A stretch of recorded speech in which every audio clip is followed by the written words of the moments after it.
Yeah, shall I start? Okay, we live? Yes. Okay. I'm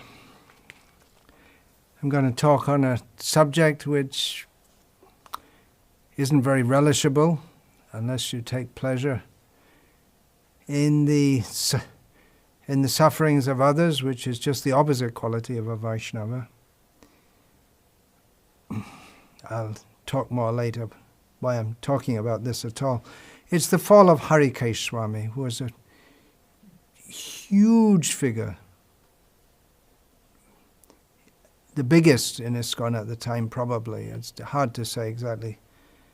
At the time that he fell down in 1999, in which his fall down, which it wasn't an overnight thing, but it became fully manifest, his fall down from Krishna consciousness. It's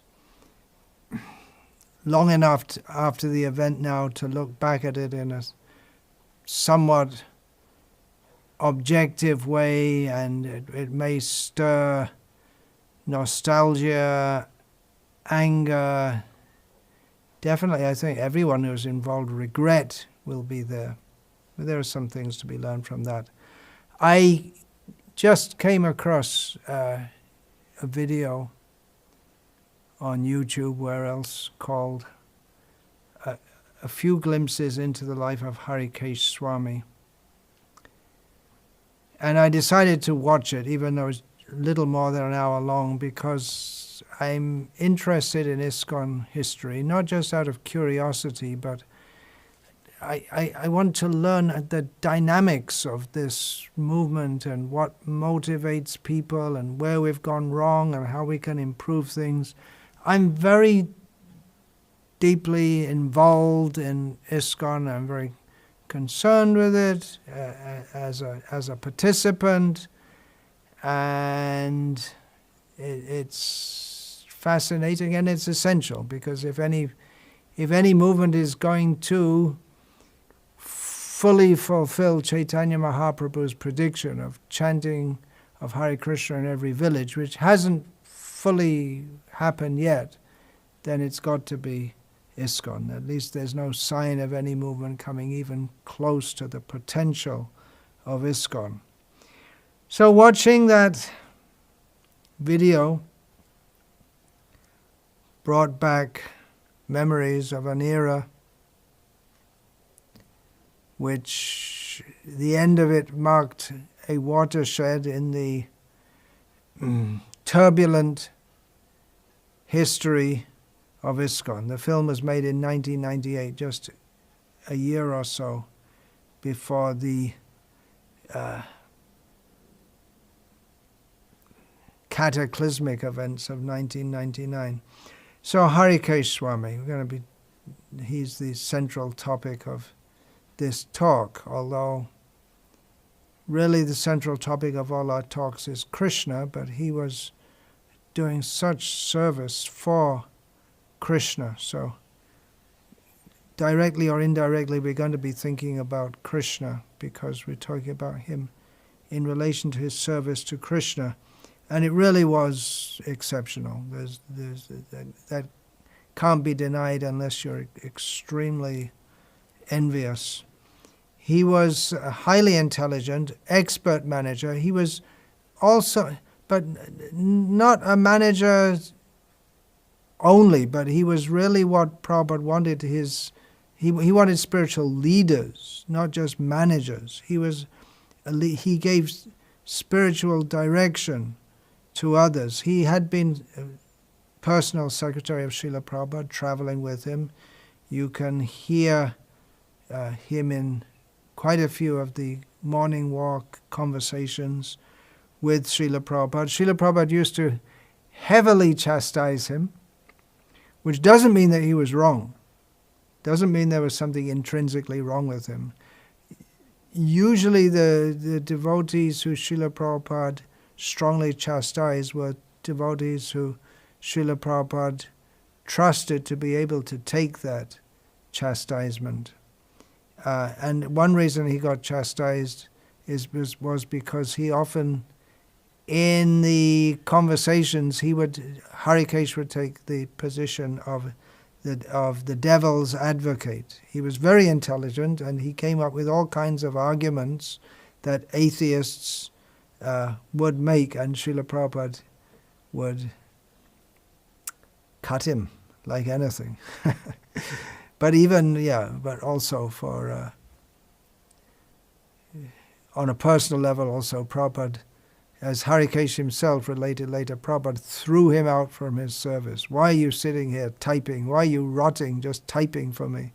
You could be doing so much more. And Harikesa, he related later, he couldn't understand why Prabhupada, all Harikesa wanted to do, he said, was I wanted to be with Prabhupada and dictate transcribe his dictation and act as his secretary. I was quite happy like that, but he threw me out and forced me into the preaching field. And he didn't understand till later. He also described in his candid way how he envied Harishori Prabhu, but it wasn't a kind of envy out of malice, but as it happened, Srila Prabhupada, as with everyone, Srila Prabhupada is after all a person, transcendental person no doubt, but a person. There's certain people that Prabhupada got on very well with, very naturally with, and Harishori was like that. Prabhupada and Harikesa described, would sit and chat with each other, but he was more stiff with Harikesa. Nevertheless, Srila Prabhupada described Harikesa as the dearest grandson of Bhaktisiddhanta, because after Srila Prabhupada threw him out, he made him a GBC in a very difficult zone in Germany, which was in a state of, the movement there was in a state of disarray and devastation due to court case and terrible publicity against the devotees. Devotees were disappointed, downcast. And then he had the zone of Scandinavia, where Srila Prabhupada himself said in Sweden that it's going to be very difficult to make devotees here. People are very impersonalistic by their whole outlook on life, their whole attitude. So and then of course, then he had the whole of Eastern Europe and the Soviet Union, which was behind the Iron Curtain at the time, which means very difficult to penetrate, very dangerous to go there. Harikesa loved it. He loved the risk and the excitement and the adventure, but it was a real risk. It's not like taking a risk in a game of poker or a video game or something like that. It was a real risk, and devotees in the Soviet Union, some of them were actually killed by the KGB. So and many, or quite a few, were tortured and this and that. And Harikesa, one time when he was in Russia, the KGB found out and they wanted to arrest him, and it's a whole story how ultimately they didn't, and he got out. So he started to do tremendous. I mean, he began a service in that zone, picking it up, re-inspiring devotees, getting them back on track, taking the responsibility, by which Prabhupada called Harikesa the dearest grandson of Bhaktisiddhanta. And that service which he began in that zone shortly before Srila Prabhupada left, I think it must have been around 1975 or 1976, and he increased it exponentially after Srila Prabhupada left. That zone was making so many devotees, and particularly producing and distributing books phenomenally. Harikesa took very seriously Prabhupada's order to translate all of the books. So he did it in his zone. He emphasized book production. They made a book production. They streamlined it. He was able to attract many highly intelligent people to join his mission in that area, and some were translating, and then they had computerized, centralized book production. It was all very efficient. He was an excellent manager. One of the things he did was cutting edge technology.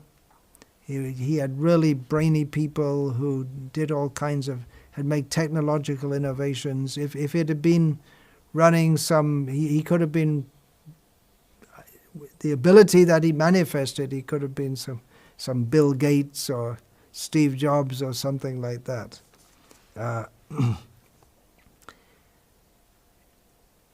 So you can imagine, it was quite a figure. We don't have anyone in the movement just like that at the present time. But over and above all this, being a phenomenal leader, he always tried to stay as a human, in the sense that not to get high airs about himself. In the beginning, when there was worship of the gurus, he never liked it. I remember the first time I met him, it must have been 1975. I was alone with him in the accounts office, because I happened to be the accountant at Bhaktivedanta Mana. And somehow I was alone with him there, and here he is. I'm just a new Bhakti. I might have been even before my initiation, either shortly before or after my first initiation. And here he is. I think at that time he hadn't taken sannyasa. I'm not sure. He was a new sannyasi. And he was just talking with me for quite some time in a very friendly way, as if we were just very equal or something like that. And then later I met him down in New Zealand. And we talked for quite some time in a very open, and just me and him, very open and friendly. He's a huge, big figure. I hadn't taken sannyasa at that time. And what I felt later, I thought that he's on a big pedestal, everyone looking up to him, and he just wants to have some friends, and it's difficult to be in that position all the time. And he really just liked to be friendly with everyone. And you can see on the video how he was concerned about the devotees. He had affection for them. He wanted to share himself. He took the role. He didn't shirk his responsibilities as a leader by any means, but he was very concerned with sharing himself with his disciples and with his godbrothers. I was serving in Prabhavishnu Swami's subzone under Jayapataka Maharaj. Later Prabhavishnu became a GBC. I was in Bangladesh and Thailand and all these obscure places which there's nothing hardly going on at all in those places at that time. It's developed after I left. That was the key. So, and here he was, big acharya of his zone. And my perspective from afar, distance-wise, and in terms of the kind distance, also not only physical distance, but in a different part of ISKCON, which was going on in a different way and a different level, and also distance. He was so big, and I was just some unknown brahmachari and just fiddling around in some parts of the world people had never even heard of. So my perspective, and I dare say that it was similar to many godbrothers who weren't in his zone, was appreciation and awe mixed with discomfort also, because his zone was the last bastion of zonal acharyasm in the West. Kirtananda had already fallen down. It's still going on in India up to the present day to quite some extent, zonal, maybe in other places, but especially in India. And the zonal acharyasm had been modified somewhat by his making some of his godbrothers who had been faithfully serving with him all these years, he'd made them start to accept disciples also. But it was clear, he was Sri Vishnupad as he was known, even though by that time such honorifics were not allowed to be used, but he was still known as that. Although actually, according to Shastra, such honorifics are standard. Anyway, he was known as Sri Vishnupad, and the others who were initiating in his zone, his godbrothers, they were also looked up to, but nothing like himself. So it was a little, appreciation, but mixed with a little discomfort. His followers, his disciples, they had tended to have a somewhat fanatical loyalty bordering on fanaticism, which he didn't encourage, but at the same time he did want to keep his group tightly together and keep focused, and it was groupish, you could say. And I guess that's inevitable if you become a powerful guru. And somewhat arrogance among his followers, which I guess is understandable when, especially in Europe, the rest of Europe was all devastated after the departure of Bhagavan, and his zone is going on so well, and America having so many problems, and most of the world. But then his zone is just booming, so it's not surprising. His zone was outstanding, but anyway, it was about to change. One thing featured on that video is his rock music bhajans, which I personally didn't like at all. Sorry, his disciples, I think he and his disciples were the only ones who liked it, and although many were sold for making profit to the public, now I don't think, and no one listens to his music now, which means that he didn't have any personal merit, but he was able to indulge in his desire to be something like a rock star by being a guru, and in this way he indulged in that. But I didn't. I still feel that the bhajans of the Vaishnava Acharya should be sung in a manner which reflects the mood of those songs. He had the Shad Goswami Ashtam, Krishna, Kirtana, Gana, Nar. It's real rasa bas, this heavy rock kind of sound with the songs. Anyway, that's just one of the things.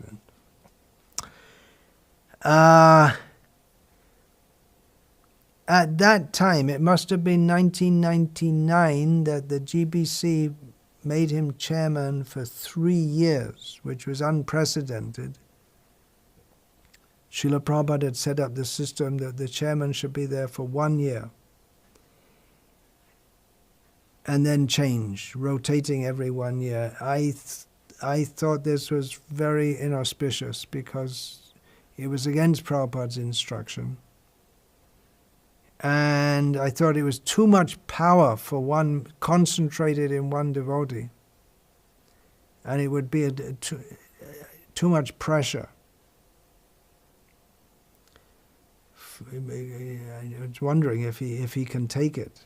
And within 1 year, within a few months of his being appointed in that role, he was gone. We later learned that more than once he'd begged the GBC to let him marry.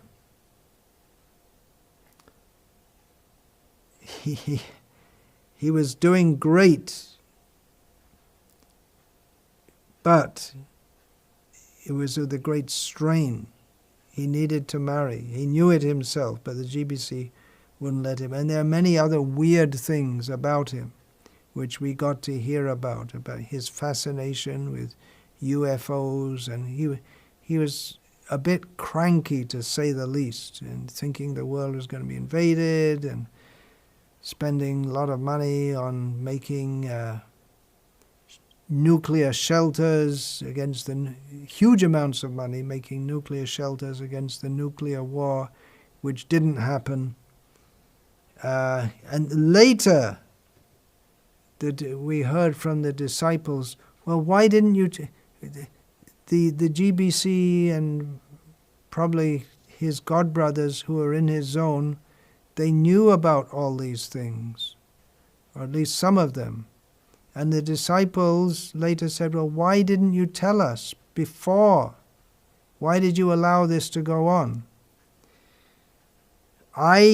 Remembering this, at one point, I myself made what in retrospect I guess was a mistake. I came out publicly against one of my godbrothers who was weird, you could say,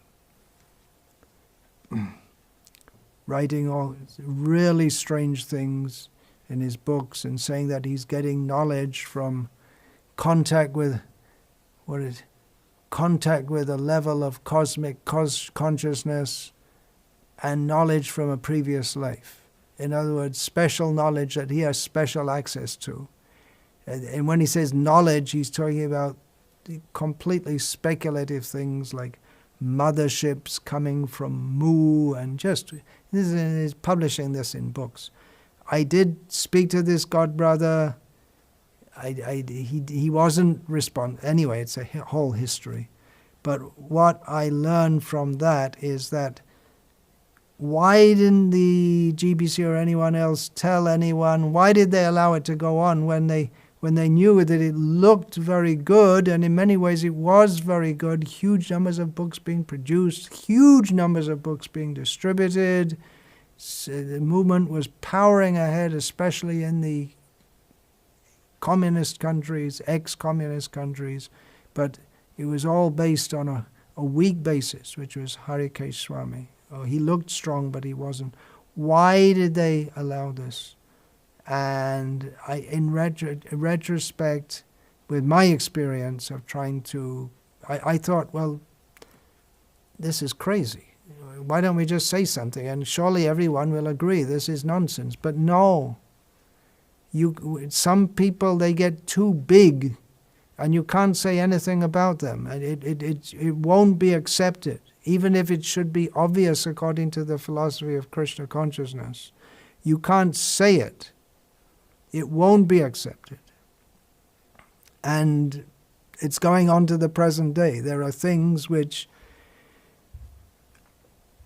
if we neutrally, objectively study the teachings of Srila Prabhupada, there are things going on up to the present day which should not be done, clearly should not be done, but is done by people who are so big, you can't say, there is so much invested in them, so many disciples, so much faith invested in them, that nonsense things go on, and just, you can say something, but it won't be accepted. You will be blamed. So anyway, I digress a bit. Getting back to this story. What was going on? Among other things, his sadhana was getting worse. He had chronic illness, which he couldn't find out the cause for it. He was trying so many different kinds of treatments, color treatments, and then he was getting into weird things, pendulums to try to understand what's going on, color treatment, and all kinds of new age therapies. His sadhana was getting worse as he was taking so much pressure of management, and then his sadhana getting worse because he's having difficulty due to his sickness. No one could say what the sickness is.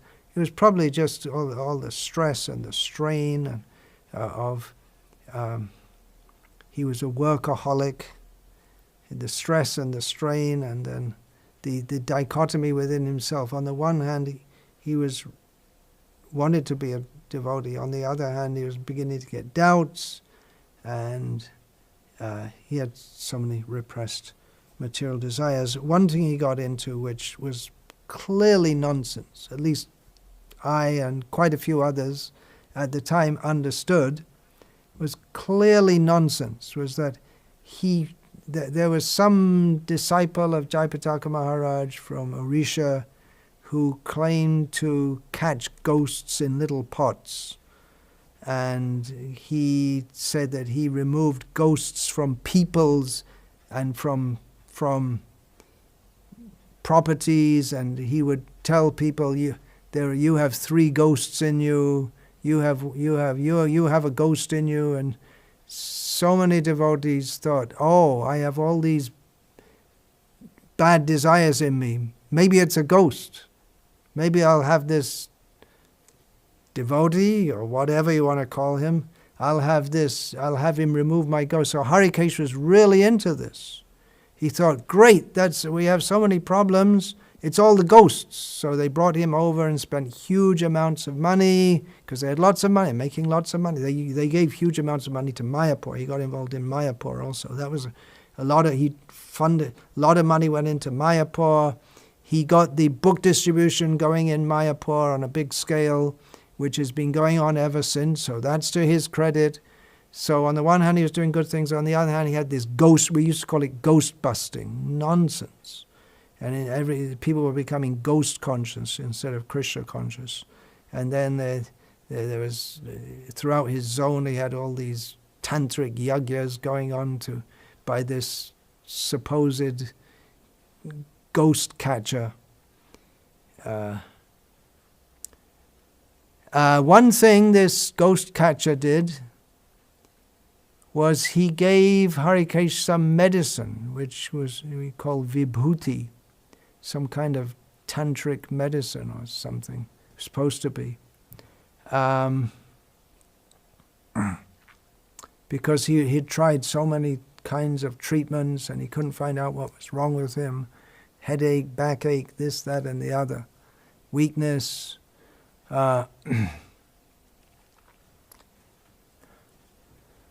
And later on, it was after all the dust started settling, after Harikesa really went nuts, it was found out that one of the ingredients of this so-called vibhuti is a term used, it's actually used by, among others, Sai Baba followers use it for the ash which manifests from pictures of him, so we're told.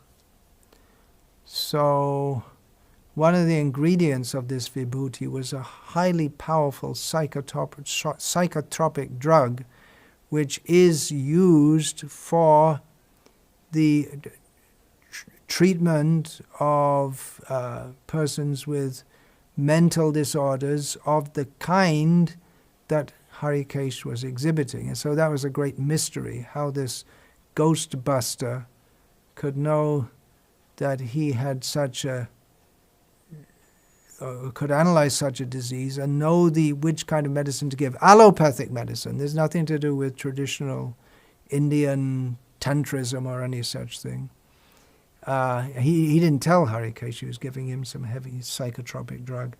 And as the result of it, Harikesa became more and more weird. The medicine was supposed to cure his weirdness, and if he stopped taking it for some time, then because the effect of this drug, now I'm just saying what I remember, but it's patchily, it is the story. I just saw the video a couple of 2 days ago, and I haven't investigated deeply. I'm just giving some idea of what's going on. It was getting really, really weird and wild But from the outside, it all looked good.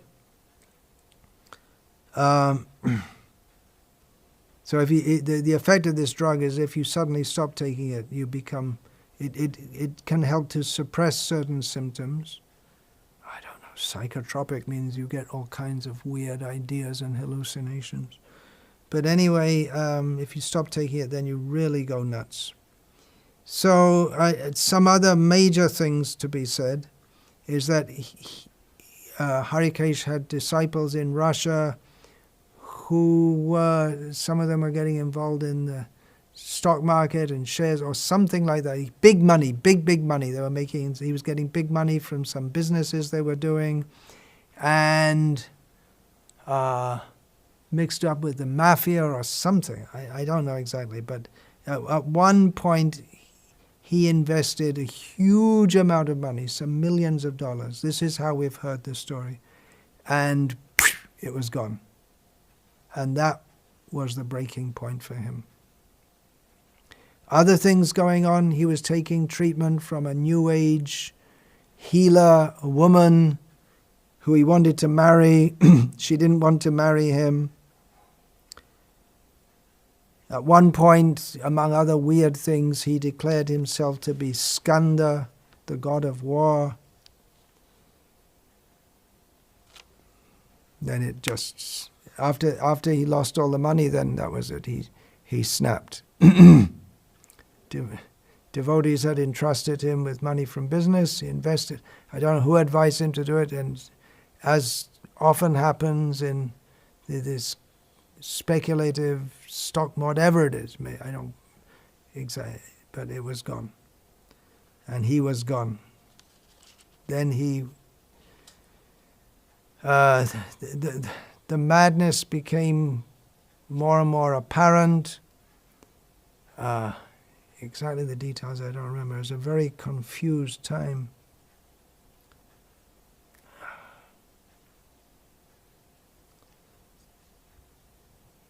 But what was going on? He was working hard. He was a workaholic. He told his disciples to. You can see it in that video, telling them to work hard. He wasn't after money for his own sake. He wasn't after money for sense gratification. He was making money for Krishna. He wanted to use it for developing Mayapur and so many other things. He wasn't after name and fame or any such thing. But when he got these things, he wasn't able to handle it, and he was destroyed by them. He was really trying to do his best sincerely to please Srila Prabhupada and Krishna. Maybe another reason I can speculate that he was a workaholic is we hear that people who are workaholics, they're often like that because they're trying to cover up part of their psyche which they don't want to face. They may have traumatic experiences or whatever. So I can speculate that he was working so hard to try to cover up his material desires, which were coming up more and more also. And then working more and more, then a decreasing taste for hearing and chanting about Krishna. That also because of his chronic sickness. He was less able to hear and chant about Krishna, to chant properly or nicely, and eventually, and another factor was, there was the whole GBC, which is always difficult to be a GBC member. There's so many things going on which are difficult to handle. And plus you're criticized by so many. His success also led to many critics, and eventually he just collapsed under the strain of work and the strain of everything, stress. And he went mad. I think we can safely say that, clinically mad, and And spiritually he went mad, also started speaking badly about Srila Prabhupada, blaming his problems on Srila Prabhupada.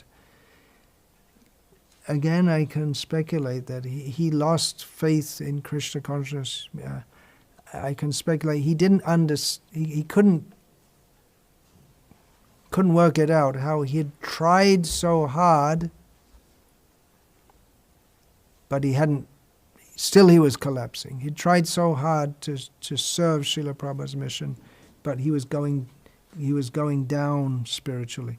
Well, a reason for that is there is a process. We are also warned against atyahara prayasascha,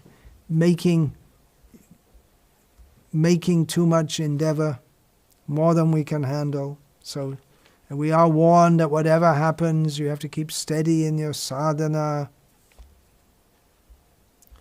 Anyway, tyaktva sadharamang charanam bhujam hare bhajanda pakvo tapatet tato yadi yatra kavava bhadrama buddhamu shakim kovarta abto bhajatang swadharmata. Even if someone performs all their duties religiously, very well, but doesn't become attached to Krishna, ultimately it's useless. But if someone leaves all those good things of the world, being a good person, and tries to surrender to Krishna, but doesn't completely perfect and falls down on the path, still such a person is glorious. Navaijano jatu katanchana vrajen mukun smaran mukun angri upaguhanam puna.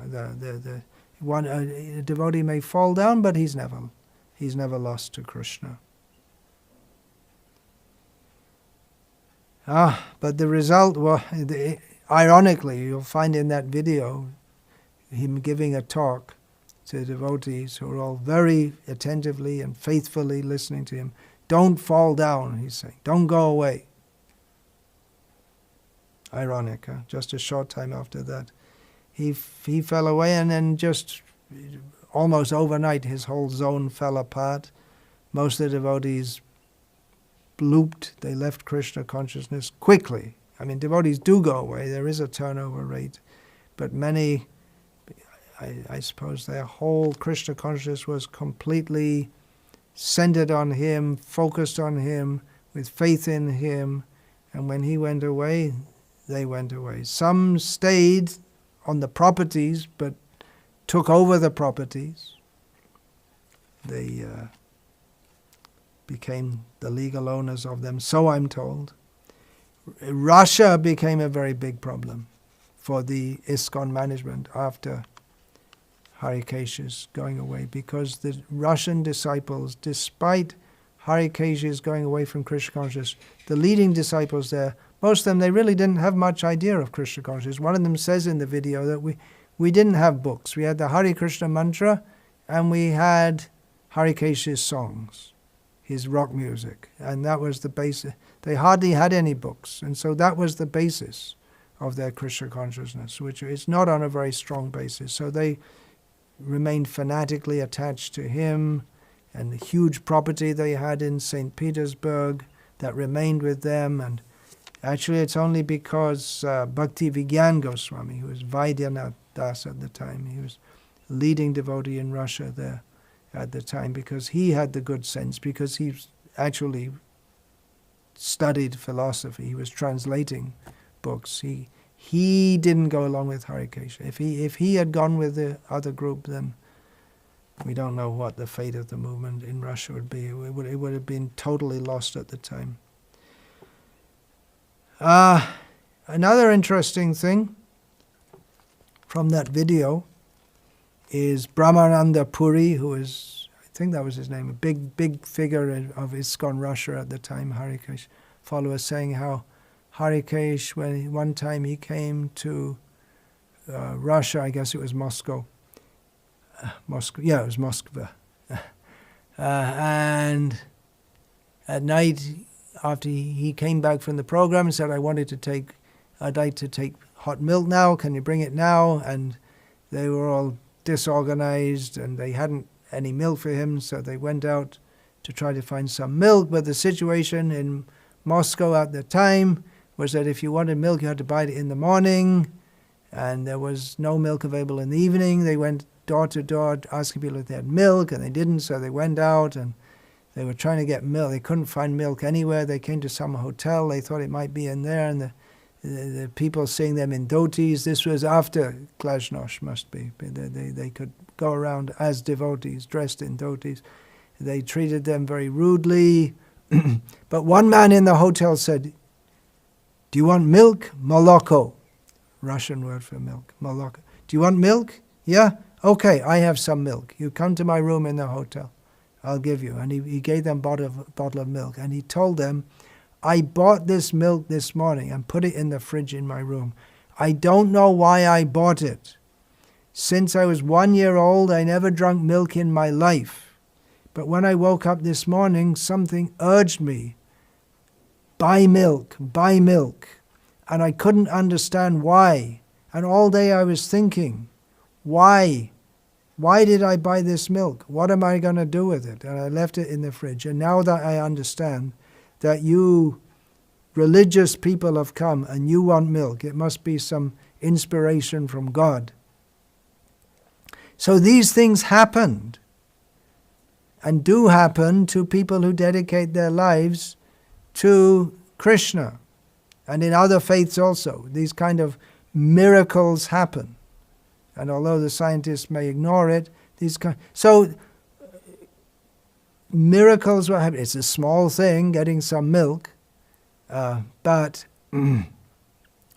it shows the hand of Krishna in the lives of someone who's endeavoring to serve him. As long as he was endeavoring in that way, really putting himself out for Krishna, and Krishna reciprocated. Another time I heard he was on a flight from, I believe it was Frankfurt to Chicago, and the plane was having problems in midair, and they had to make an emergency landing, and the plane was coming down almost vertically, and everyone was screaming, and he was chanting out loudly, Hare Krishna, Hare Krishna. The plane landed, and it came down heavily on its wheels and bounced up in the air. He was a good storyteller, Harikesa, a very dramatic way he'd tell the stories. But it was a very dramatic scene. Bounced in the air, and they were all waiting for it to burst into flames. It came down again and on the ground and bounced up again, and eventually after a few bounces it came to steadiness, and everyone sighed a sigh of relief. And I thought, and I suppose others who thought when he related this, as he was telling in a class, Krishna saved that plane because he was in it. So such things happened. They can happen. We don't find anyone today taking such risks for Krishna or taking such heavy responsibility at that level. But the Krishna conscious movement goes on. No one's indispensable. Why talk on this at all? It might not seem to be very inspiring. Not inspiring, but it's educational. We should be aware the pitfalls that are there. We should learn. If we're not happy in Krishna consciousness, there's no use to fake it. We should make some adjustment in our life. Of course, Harikesa wanted to make the adjustment, but he wanted to get married. He wasn't allowed to. So other things we can learn. Now I'm going to come into another phase of the talk, things that we can learn from this. I actually came across something else also. I'd had it for some time. Lessons to be learned from the Harikesa episodes.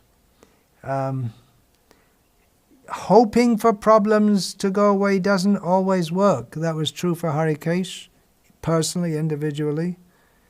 And the GBC were also, what are we going to do? He's going on as far as it looks good and it's going on well, and if he marries, it'll be a major embarrassment, and so many devotees may lose faith. If he had married that, no doubt it would have been a major embarrassment, and so many devotees would have lost faith. But it wasn't as bad as the terrible fall. It could have been managed, you could say. But it was just wild what happened after he left in that state of mind. It was, in retrospect, you could say it was very cruel on him to force him to go on like that. So, if things are really getting problematic, we may have to make some major adjustment.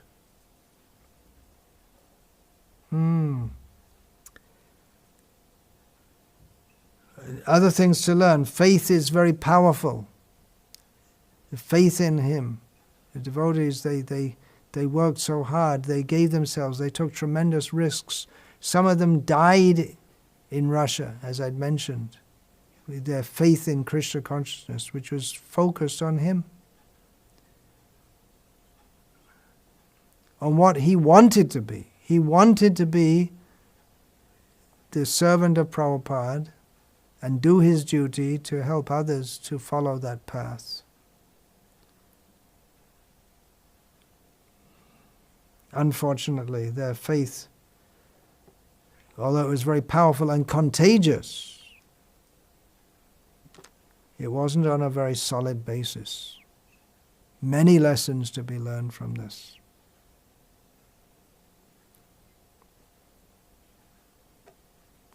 Our faith ultimately, it's in Guru, Sadhu and Shastra, in Krishna, Hari, Guru and Vaishnavas.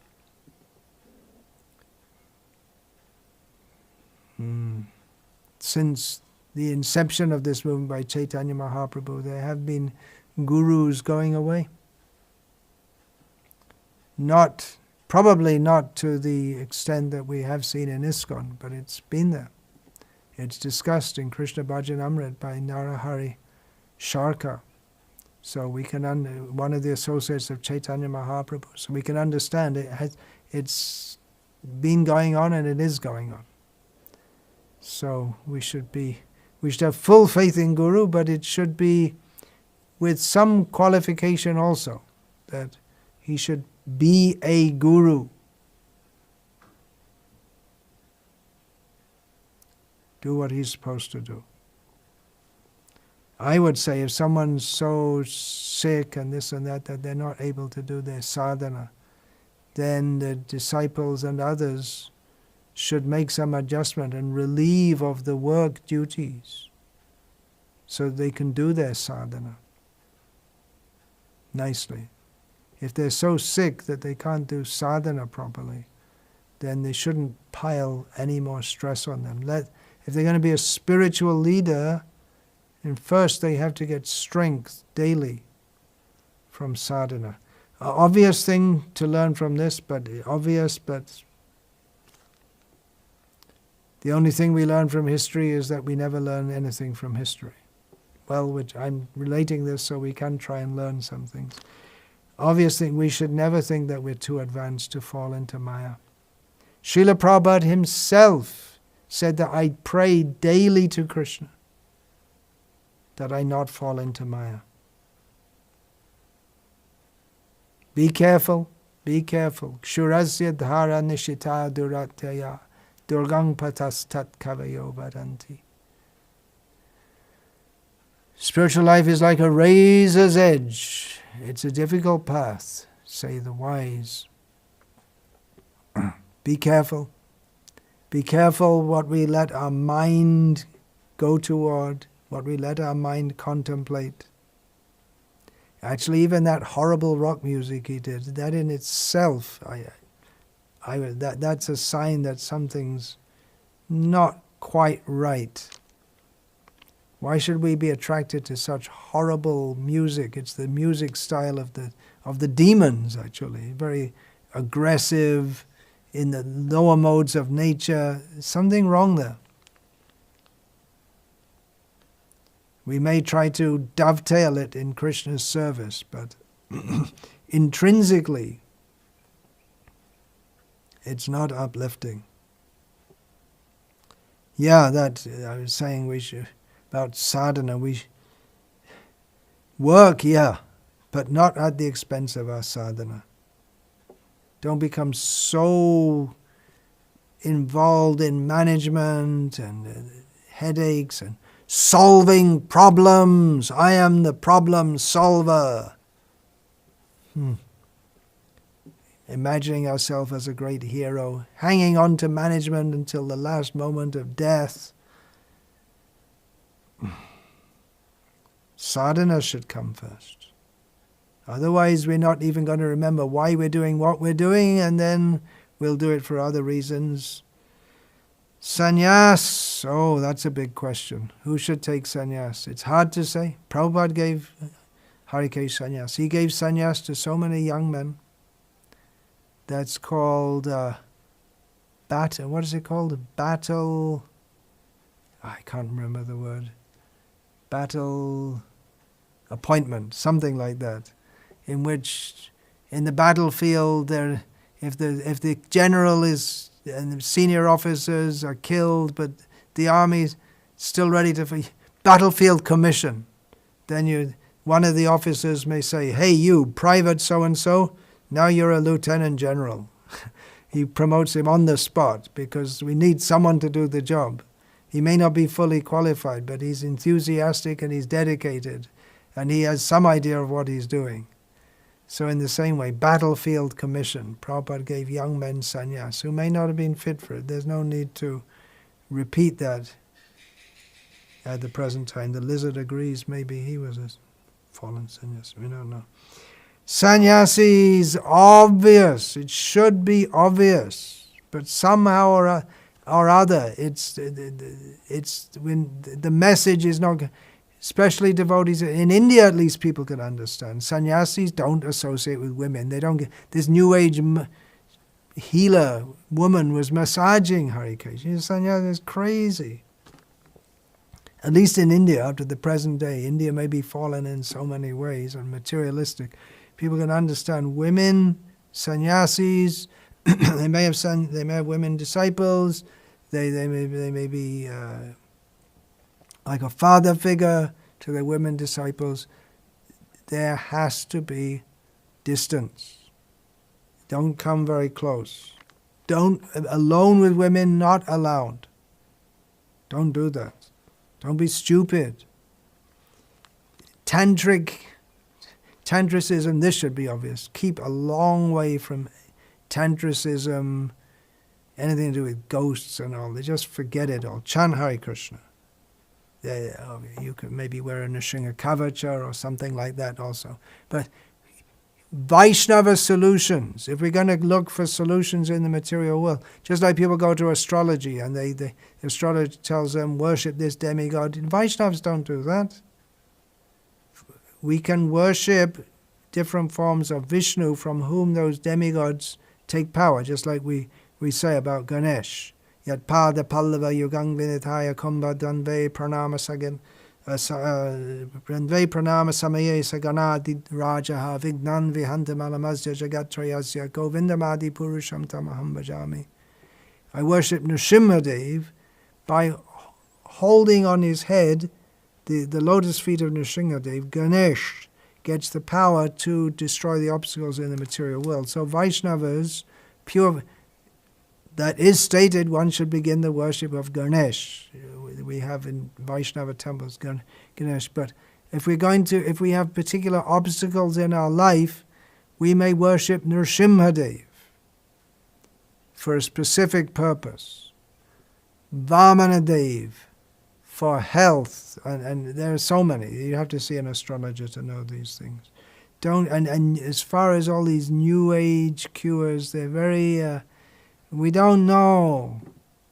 Even we don't know allopathic cure. The whole medicine field it's very nebulous.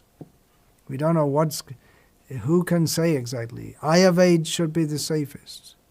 Should be. But then I've personally had been given Ayurvedic medicines with heavy metals, which I had a terrible reaction to. Not that I stopped taking Ayurvedic treatment, because it is God's given system, but then people can make mistakes also in any system. So it's very tricky, the whole field of medicine, and what to do, and how to solve problems in this world. Ultimately, we have to take shelter of Krishna. Sannyasis shouldn't get into business, money making, big money. Sannyasis can take big money and spend it in the service of Krishna, but it's not sannyasis' job to become involved in businesses and discussing money making schemes. Srila Prabhupada did once explain to Peter Burwash, the tennis coach, about how to run a business, and Peter Burwash has followed that through his life because Srila Prabhupada had that background. And Srila Prabhupada didn't get involved in the financial matters of the society, but he didn't personally. He gave suggestions to householders how they could run businesses, especially prasadam business, prasadam distribution, restaurants. But he didn't personally get in. Lots of money came to Prabhupada, but he did invest some in fixed deposits, which is a standard thing in India for fixed deposit for the sake of maintaining deity worship. But he didn't, although he had a lot of background in business, a lot of money was coming to him, he didn't try to do business himself to make money. So that's not for sannyasis. And Krishna's money that's coming, donated for Krishna, we shouldn't reinvest it. As stock market speculation, people do make money on the stock market, but a lot of people who don't know what they're doing, they lose it. And people may think they know what they're doing and they lose it also. There may be also some syndrome of I'm in charge, I am the doer, I'm the boss here. Harikesa was very much like that also. He was definitely in charge, and what he said went. And it worked, but we have to be careful about that also. Get a big position is very dangerous. I'm the boss, I'm in charge. Be humble. Never think ourselves more intelligent than Srila Prabhupada. Although we may have to use our intelligence to serve Srila Prabhupada, which doesn't mean to stereotype, follow him, like imitating or just, exactly how to use the intelligence in Srila Prabhupada's service without following like a robot. We have to use our intelligence also how to serve him, but we should understand his plans, his directions. We should follow them. Don't ever blaspheme Srila Prabhupada. There's some lessons. There could be so many more. We're all in dangerous position. It's very dangerous, the whole material world. I'm also in a dangerous position. Accepting disciples, but at the same time I always have to pray for the mercy of Hari, Guru and Vaishnavas. Otherwise we're lost. If I think I'm a Guru, I'm giving mercy, I'm giving out special mercy to others. Very dangerous if we think we're the doer. So many, many things can be learned. Will such things happen again in future in ISKCON, in the religious life? Yes, it will. In ISKCON and all religious organizations, there have been chaotic conditions caused by misbehavior of leaders. Luther wanted to cut out any leadership. He himself became a leader by doing so. Something like Ritvikism in the Christian faith, several centuries before. There have to be leaders, but leaders are leaders by being followers. Harikesa understood that principle. Something went terribly wrong. Hare Krishna.